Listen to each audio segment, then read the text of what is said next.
മിറാജിനെ പറ്റി വൺ ലൈനിൽ ഞാൻ ഇതൊരു ജിത്തു ജോസഫ് സിനിമയാണ്.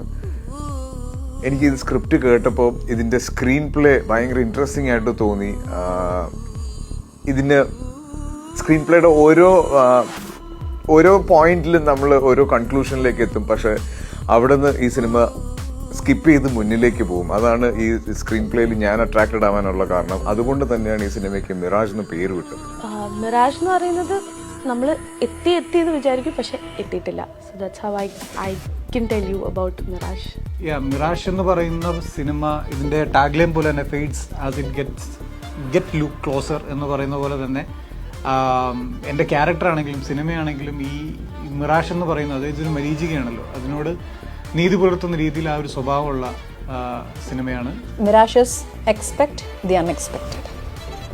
ആൻഡ് ഇനി മിറാഷിനെ പറ്റി ഇൻ ഡെപ്ത് ചോദിക്കുവാണെങ്കിൽ you cannot understand what is happening at one point, and at one point you think you know everything and you have understood. But രണ്ടും കറക്റ്റ് അല്ല. സോ അങ്ങനത്തെ ഒരു സിറ്റുവേഷനാണ് നമുക്ക് ഈ മൂവിയിൽ ത്രൂ ഔട്ട് കാണാൻ പറ്റുക. So that is mirage.